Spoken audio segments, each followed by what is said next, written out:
Here we are on another episode of Mama Untold Thoughts. I'm stepping away from a mama conversation, related conversation today, and I'm talking to my bestie since grade 9. I don't even want to count how many years we've known each other because I think it might date us a little bit, Mm-hmm. but it's all good. It's all good. Grade 9 math class is where it all started. This is my girl, Lisa Barker. Hi, Hello. Lisa. Hey. Thanks so much for coming on and having this conversation with me. I'm so happy to be here. It's like, I feel like it should have happened a long time ago, but I'm always here. Yeah, of course. And you know what? I only thought of this idea recently because I had done a conversation with like Sahar, Batul, and Priya, High school and girls. the high school. Yeah. And I was like, why don't I do more of these? Like, it's just so much fun to Yeah. like reconnect and share with everyone like these amazing friendships that I've been so fortunate and grateful for, in my life. So it's such a nice thing to share with everyone. So Yeah, for sure. thank you. You're welcome. It's hard to like keep those friendships past high school too. So it goes to show that like we stood the test of time here. We really did. And so grade 9 math class is where Lisa and I first met. It was in Miss Fitton's, I Yeah, you think. sat in front of me, I sat behind you. Yeah. I can never forget that math teacher. She was like the sweetest pea ever. Like she It was really like was. Yeah. very like meticulous and very proper and Yeah, always like perfect for math class. perfect. Like, nothing too strict and No, she was so like, sweet. If you ever had a question, like she was yeah. always there to explain anything for you or help you. Or she was the greatest teacher. She was really sweet.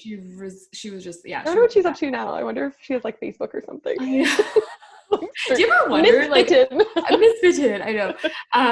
I know, I always wonder, I'm like, would our elementary or like high school teachers be on Facebook? I think the only teacher I have is Mr. Das, I'm not gonna lie. Oh, of course. Yes. Like, oh my gosh, she probably has everybody. I saw Miss Rolston. I don't know if you remember her. She was my English teacher. I saw her at a pet expo Oh, recently, okay. and Okay. she remembered me, like my first and last name. And I was like, oh my gosh, That is so you funny. remember my grades too, or what? Yeah. I know. I'm trying to like picture I can't picture who that was, but I have a picture of her, but it's because of graduation. But yeah, yeah. Mr. Das, what an icon from Sir Wilfrid Laurier. Seriously. And you know what? Now that we've name dropped him, I'm gonna definitely tag him in this conversation Yay! because Wait, does he have like Instagram or something? he has Facebook, so Okay, you'll okay. see it there. But it's true. I think he's the legend from Sir Will. Yeah, He pretty much like had almost, I'd say, what, like 80% of the students at Sir Will definitely had a class with Mr. Daz. yeah, He was like the pro of accounting and business and marketing. yeah. Um, First name basis with like almost First, every student. Yeah. 100%, like always, keeping things lively. I think that was really fun about him. He was just like, Sharma, yeah. Miss Barker, I go to remember, class. I know. Like I am in class. What are you I talking know. Oh my God. It was really funny actually. So it was, I got really mad at him this one time because he called me out in class because I was like, I wouldn't shut up. I was talking or whatever. about? And he literally picked up my desk, walked outside, dropped it off in the hallway, and he said, Sharma, out the door. And Oh I man. was like, are you freaking kidding me? Like, what do you mean? Yeah. You're kicking me out of class here? Like, what's going on? I'm like, there's probably a lot worse shit happening in this class right now. And Yeah. so he kicked me out, and I was so pissed that I didn't even sit outside in the hallway. I left and I walked straight to the cafeteria, and I just spent the rest of my time in the cafeteria. But That's so embarrassing. so It's just because you were being a social butterfly, though. I don't know. I was like, Oh. I remember his classes weren't really like, strict and Yeah. whatnot. Like he was Yeah. more so of like, okay, here's the lesson, and then sure, Figure it out. supplies and like, yeah, Did you ever Um, have Mr. McDonald? Mr. McDonald. He was similar style, like just kind of like had a television and played a movie. Oh yeah. And then we all just got chocolate chip muffins or grilled cheese Oh sandwiches at the my caf. goodness. I miss Sir Will days so bad. Yeah. And when I was having this conversation with the other ladies, like Mhm. we feel like like we had it good. Like we had it so good at Sir Will. It was such Mm-hmm. a like welcoming environment. There was Mm-hmm. at least from what I remember, like I don't No, for sure. recall like any crazy stupid drama. Like No. everyone really got along with everyone. Yeah, I think people were segregated in their own groups and their own Yeah, everyone had but, their own cliques. but I think that's just normal high school, Yeah, naturally. right? But because what I loved most about our school was the diversity. Like there was so much going on. Like Yeah. either it was like a different club or a different like um events that were thrown Yes. on or Yeah. like food that they even offered. It was just like all Yeah. over the map. And like I just remember being like, this is what the world should be like. Like it was so Yeah. diverse and it was just like full of different kinds of people, different Yeah. obviously age groups and things like that too. But even Yeah. like the teachers, like Yes. they were all, it was just like a mishmash. It was great. Yeah, no, it was very diverse, and that was so appreciated. Like I just remember the rotunda always being like the communal gathering area, and you'd always find like there would always be something going on, right? Like you Yeah. said, like there would be like some sort of like a charity fundraiser or like Yeah. or like Bake bake sale. sale, Yeah. yeah, and like of course the iconic like foods fest every year. I danced in that. Yeah, I I feel think like I did a everyone hip hop dance. I feel like everyone's participated in some like shape or Yeah. form, whether it be like actually on stage or behind the scenes, right? Mm-hmm. Food So festival was so great because there was even, sorry, I didn't mean to no, no, interrupt, no, it's but all good. so I remember it just being like, okay, either like a family would bring something or something would be Yeah. homemade, but do you ever remember someone would just always bring Kentucky Fried Chicken? Oh my God, no. I just What? remember there was like, it wasn't Popeyes because we didn't have Popeyes then, but there was always just like a Oh, to section. the actual like festival. Yeah, yeah, Correct, yeah, yeah, yeah. yes, yes. Just always brought Kentucky Fried Chicken for everyone to have. It was I so know. random. So random. Yeah. It's totally true. Like there's just like anytime I talk about high school with others, I'm just like, oh yeah, that happened, and oh yeah, I this know. happened. It's like it feels like a blur right now. Like Yeah. I have like obviously certain memories like instantly come to mind, but I Yeah. sometimes have to like really think about some of those days and some of those And moments. like I have some photos and like Mhm. definitely from like graduation, like grade 12, a little bit grade 11, but like digital cameras weren't like so big. I always had like the printed cameras and I have Yeah. like some that I developed. Like I've got some good ones with you with your braces on. But yeah, it's tough because nowadays with social media, like it's up on Instagram or like you can post it easily, but it was Yeah. tough back then for memory keeping at least. Well, But it's just it. Yeah, I feel like it's you know, we have our yearbooks and yeah, true. that helps, but no, it's honestly like, you know, through high school I developed and maintained a lot of good friendships, and I'm so like I said, I'm just so grateful to have people like you and people like, you know, the other ladies that I had a chat with the other Yeah. day and so many more. Like that's one thing that I always reflect on is how I have these strong friendships and these strong foundations. And even though we all kind of went our own different ways as life went on, like whether it be school, whether it be moving to a different city, we've all like managed to stay connected and we've all Yes. managed to stay in touch and make sure we're checking in on each other's lives. And you know, I'm always so appreciative of that. Like I just Yeah, I such feel a the like same way. warm and fuzzy feeling, right? Yes.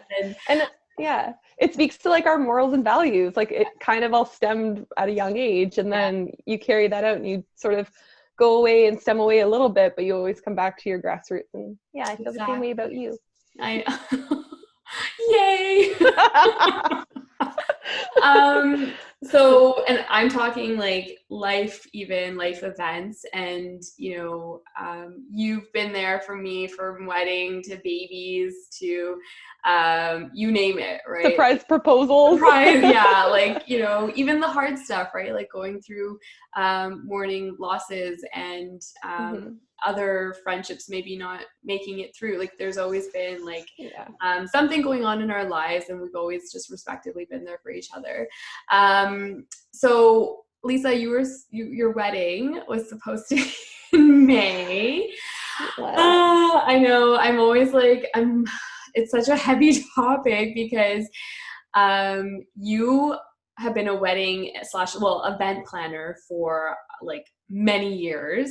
You have been planning other events, planning other weddings, and the moment it was like your time, it's like great, COVID just comes in and decides to take a whole different direction.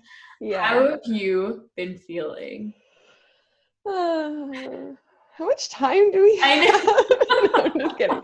Take your time, girl. Take your time. Yeah, so like you said, I've been a wedding planner slash events manager for almost 10, 11 years now. So I've been immersed in the industry for quite some time. Yeah. And I love it. It's so great. And it gives you opportunity to be creative and meticulous in some ways too, and detail oriented, and gives you that rush and like that high as well. Like at the end of an event when it goes well, it's just, I'm almost like an adrenaline event manager junkie. It feels great, especially when you pull it off. So, but yeah, so our wedding was supposed to be Saturday, May 23rd here in Ottawa. And honestly, like around May, like the month of the wedding, I was feeling a lot better. It was March that was really rough for me, especially for my mental health.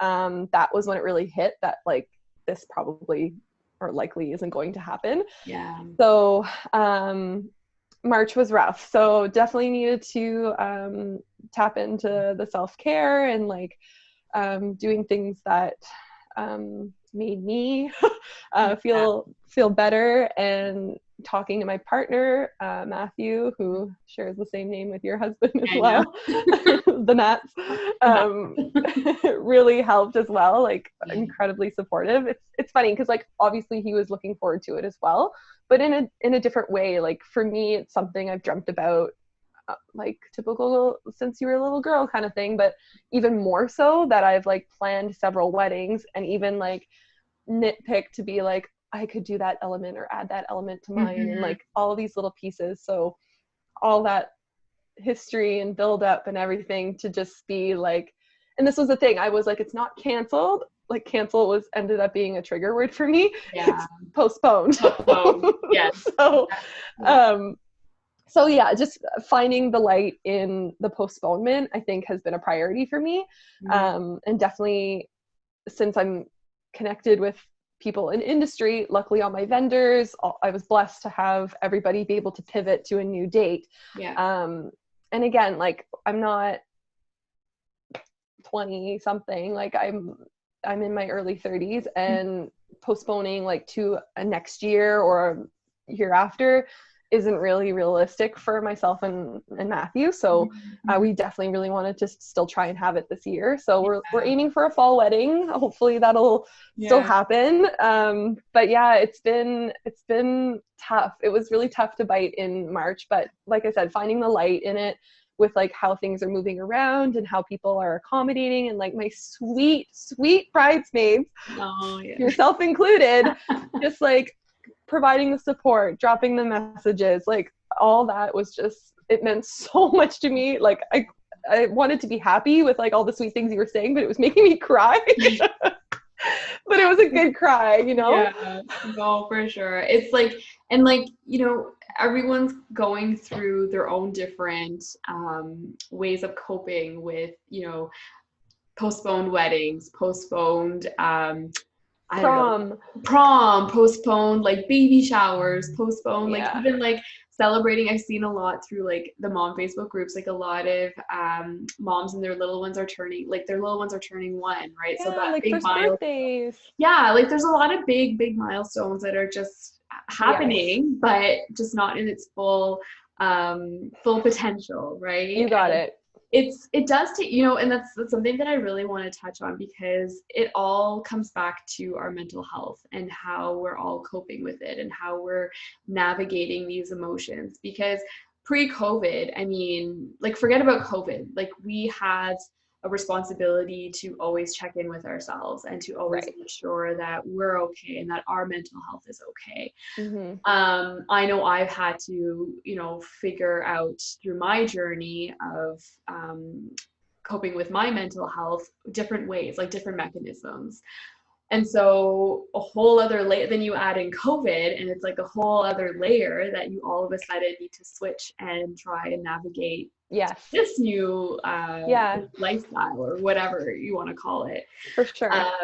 So I want to know, like, and if you're only if you're comfortable, I want to know what sort of like coping mechanisms you've used and what you, I know you try to look at the positives, but like I'll be the first to say like I am very positive, I am very optimistic, but then I always think of the what if, like Yeah. or like the all of a sudden I go back to the dark hole, right? So so how do you cope, and what sort of coping mechanisms do you use? That is a great question because like I said, in that March time frame, I didn't know what to do. Like normally I'd go to the gym, normally I'd swim, normally I'd go meet up with a girlfriend or something, and I couldn't do any of that. Yeah. So I really tapped into like what's worked for me in the past. So first thing was first, like I booked an appointment with my doctor. Mm-hmm.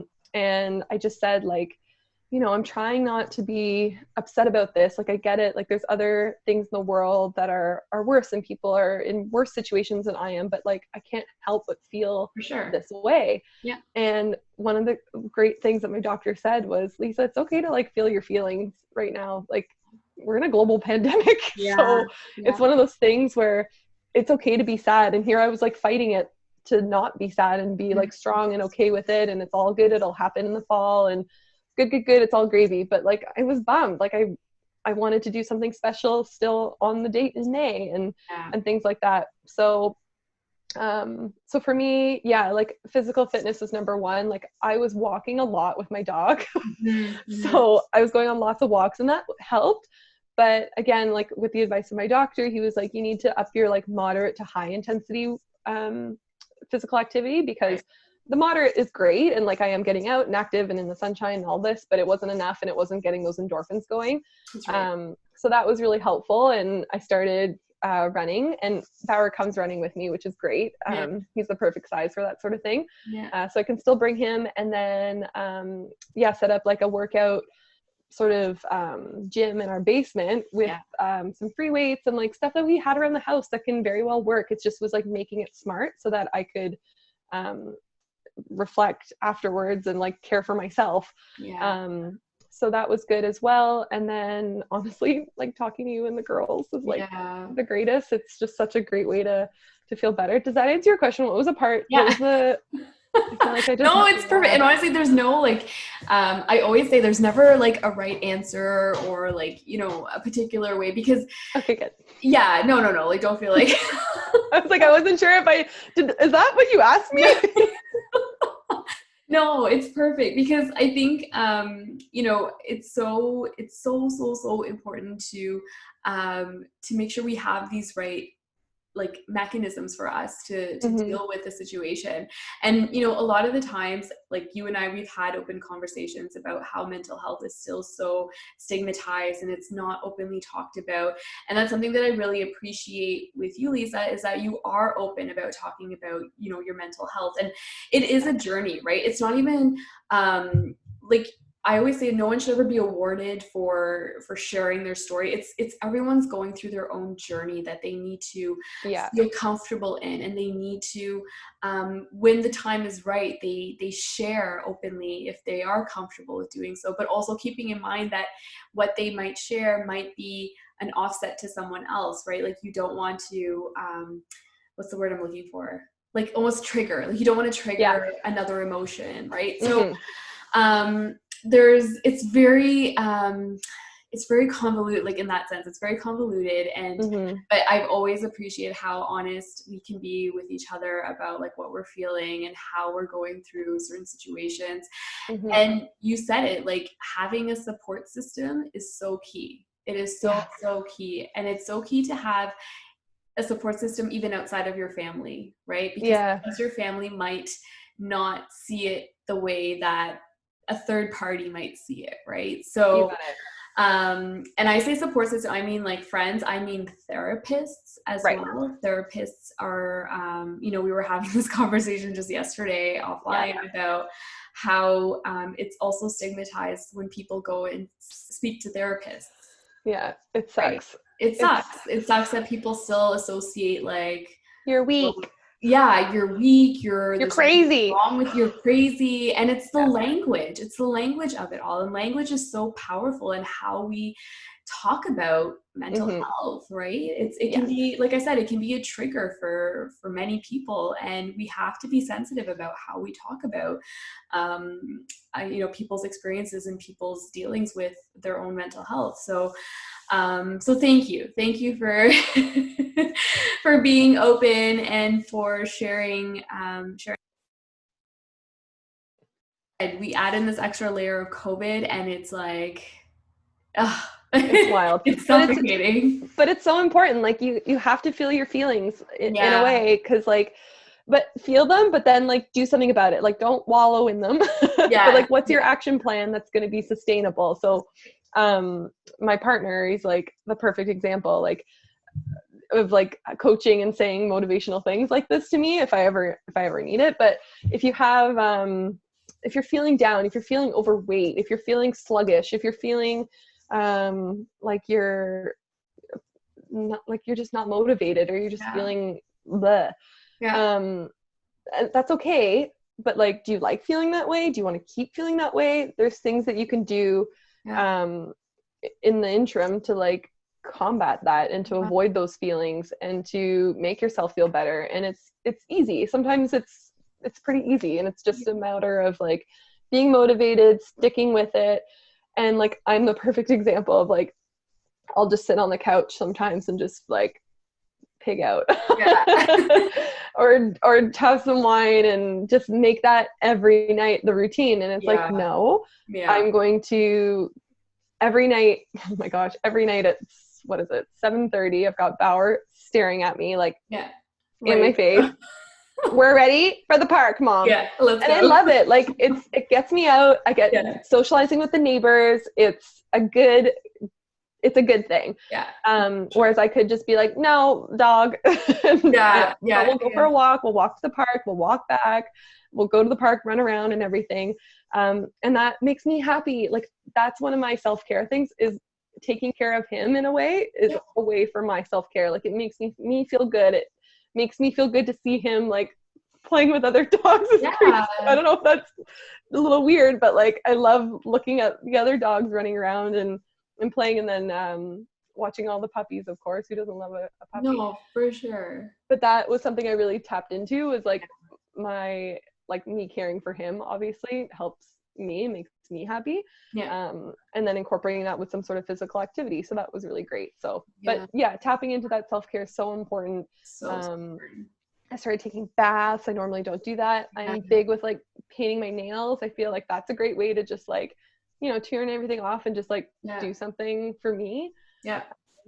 And then, yeah, just rock out and I know. be a baller on my regular life and live the dream. Living the dream, aren't we Yeah. all?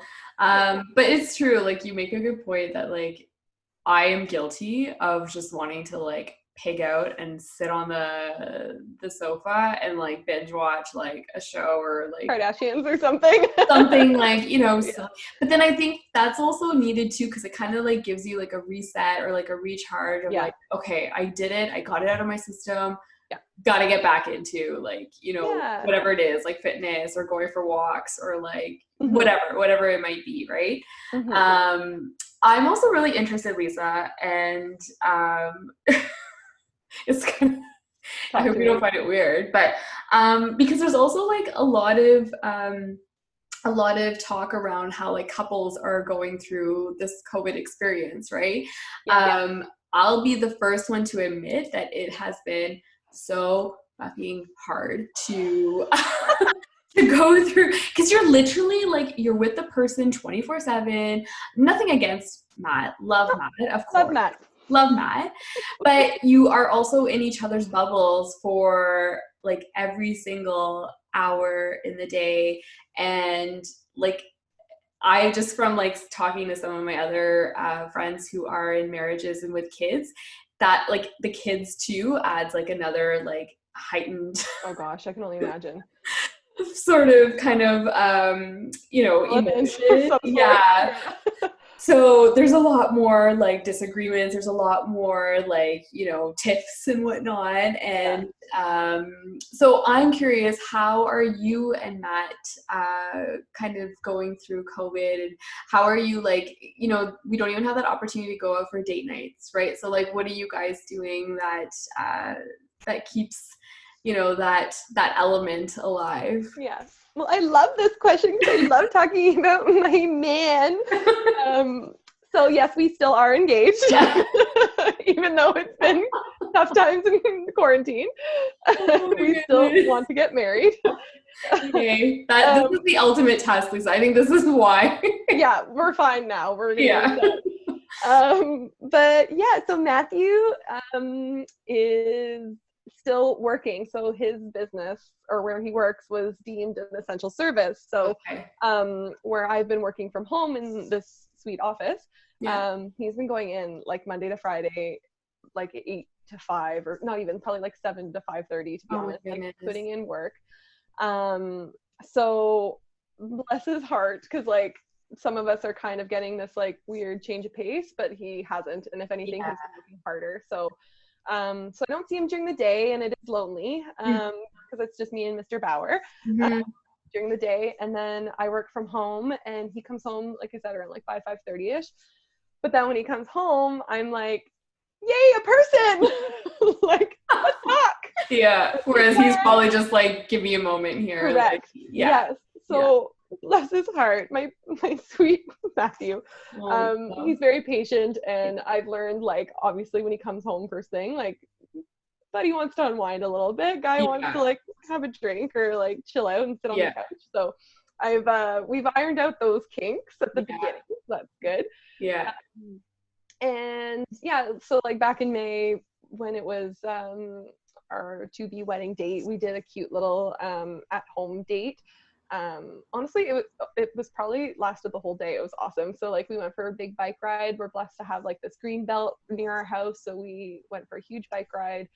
Went for a walk with Bauer, just did some active stuff together, and then did a cute little takeout order in romantic night and watched a movie. So that was really sweet. So it was good to like acknowledge it, because that was something I wasn't sure if like I wanted to be happy or sad about, but we were happy and it was okay. And it will just be another day in the calendar from now on, kind of thing. And No, for sure. our new date will be the one to really like get excited for. So are you guys doing like date nights or anything like that, or you're kind of just like it naturally kind of organically happens? Kind of organically happens. Like right now he's cooking me dinner, and Yay. I can smell it, and it's so great. Yeah. So I'm lucky to have like him already sort of be a date night dinner cooker anyway. So I'm lucky. But we're big golfers, so we love to golf, and we've gone to the driving range a few times. We're actually going golfing tomorrow, which will be really sweet too. Yeah. We really like shopping together. So like this past weekend, we went to Tanger, literally spent the whole afternoon there. So like we did well. Yeah. We did well at Tanger. But like I think everyone just needs that like let me go out. You know what I did, Lisa, today for the first time? What? I went to a store. I went to the first time since. I'm so proud of you. I know, because it was so like anxiety inducing that I just didn't want to go anywhere. What store? I went to Michael's. Okay, and because I needed to pick up a couple of things, but I ended up, they were having like a massive like 50% off, 60% off. So I was like, load up the cart, here I come, going through the arrowed aisles, like making my way. I'll never come back again. But how was Tanger? Like, was Tanger okay? Like it was. Yeah. So for those people who don't know, Tanger Outlets is like a large plaza in Ottawa in the West End. Most people I'm sure know about Tanger because it's kind of a franchise. They have ones all across the state. So lineups to get into stores were about like 5 to 10 minutes. We went to Under Armour, and I want to see, where else did we go? Did you go to Nike? Nike's lineup was like bananas around the corner. Really? Okay. And it didn't even look like it was moving. But I went to Under Armour and they were giving out masks there. Okay. So that was really nice. They were providing masks complimentary, and then the hand sanitizer as well as soon as you walked in. Yeah. They just said, like, keep your distance, your physical distance, and we're limiting the capacity in the store to, I think it was 45 people. Okay. But the store is pretty large, like the Pretty square big, footage is massive. Yeah. But really good deals. It was 40% off. And then like we were with a friend as well who got an additional discount. Okay. So we were like, how about you buy everything and then we'll just reimburse you after. That's amazing. So yeah, really cleaned up there. Yeah. But no, the lineups were decent, and it was pretty busy. Okay. So I need to hear more of I'm just saying generally, like I need to hear more people like going out because I need to get used to the idea because I'm still like today was a very big step to go to Michael's. And even then I was telling myself as I was driving there, I was like, if there's a lineup, I'm not waiting. If there's a lineup, I'm not waiting. Because then I know that there's like they're at capacity and whatever. But just like at Under Armour, they weren't providing masks, but as soon as you walk in, they ask you to sanitize your hands and give you a clean cart. So at first I was like, no, I don't need a cart. I'm fine. Like I'm good. Like that's extra touching. I'm good, right? But then as I'm like going through the aisles, I'm like, oh, shit, I need a cart. I need a cart. Amazing. Okay, so I go back and then I like ask her like politely, I'm like, is this clean? Like, can I take this? So she's like, yeah, it's clean. Go for it. I'm like, okay, perfect. Okay. So, and then of course, as soon as I got to the car, I like scrubbed it in. Like, for sure. Yeah. And that's okay too. But like, also, I'm not afraid to like remind people, not tell people, just to remind them, please watch your space, like 6 feet. Yeah. I had to do that twice while we were at Tanger. There was a sweet family behind me, but I don't know if they just like got in the habit again of like standing in line in a queue at the cash. Yeah. But they had like the circles on the floor and the lines and everything. Right. I was on my circle, but they were just like way closer than they needed to be. Yeah. So I just like, politely smiled and just was like, a little bit more space, please, kind of thing. And they're like, oh, okay. Yeah. Which is so sweet, but like, yeah, I feel like a lot of that's going to happen. And, I don't know if I've mentioned this to anyone on like watching my vlogs, but I have like a big bubble issue anyways to begin with. Like I hate when people are in my bubble and they're like in my space. So I actually don't mind it when I saw like even at Michael's, they had like the things on the floor that tell you like you should be here and the person should be at the next like or whatever. Love it. I'm just like, this is amazing. This is perfect. This is exactly the next step for you, I think, is going to need to be like food, like or going to Subway or something. I know. I went to Subway. Yeah, I know. I went to Subway today, and I followed all the rules. Like they have all their restaurant furniture is gone, so that's all wiped out. So they just have like a clear path to get to the cash, and then a clear path to get back and out, sort of thing. But even like, when you stand and people are like, cucumbers, potatoes, like whatever, even that had like a line on the floor to say like stand like I think it was 4 feet because it was like plus the fridge kind of thing. But people were still like going up and being pickles, blah. And I just kind of look, but I'm looking at the floor. It's same thing with the aisles. In grocery shopping, you have to go like one way and people are not going the one way, they're going the opposite way, and I'm just like, that's why, that's what kind of worries me is that like I know that I can follow the rules, but it's the others that kind of scare me, and people already have this like notion, I feel, and I'm very much generalizing here. I'm trying not to like anyone or whatever, but generally I feel like yes, we are doing a good job at the social distancing and whatnot, but I also feel like there is a population who feel that, hey, it's over, like we're free, we don't have to worry about this, and that scares me because like I have 2 young ones, right? So I have like, and for a lot of families with little kids, like we worry, and that's why we're not sending Amia back to daycare. Her daycare is going to open probably in the next couple of weeks. And we had to send that hard email today, just letting them know that like it sucks. and it's difficult for us to make this decision because it happened so abruptly too. Like literally like that, like March 14th was the last day, and then that's it, right? Like they don't get like a proper like graduation, because she was leaving daycare to go, she would be starting school in Yeah, September. that's right. So she's not going back. But I mean, it's just like, I don't know, it just gets, that kind of builds up a whole other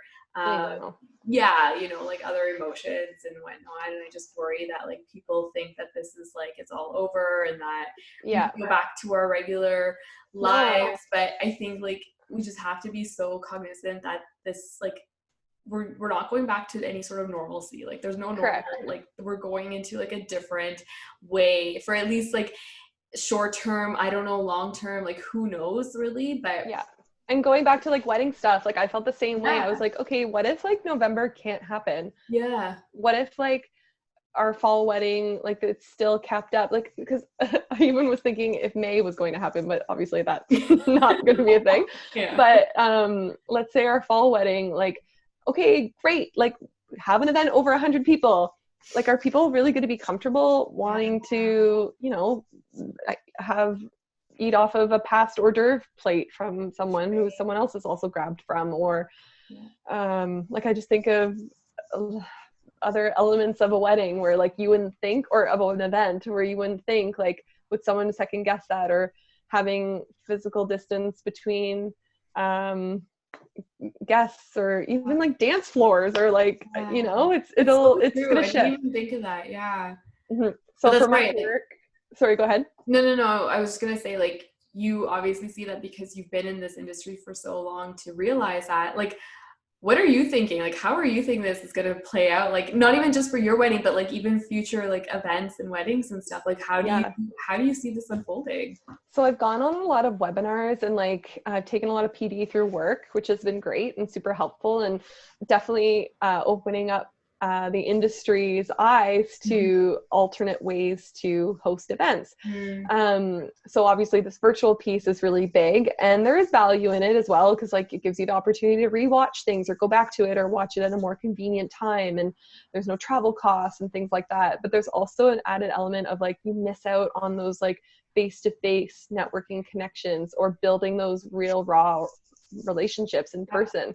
And just like going back to even when I was in event management school, like you're incorporating the five senses. Six senses. Is there something that we should know?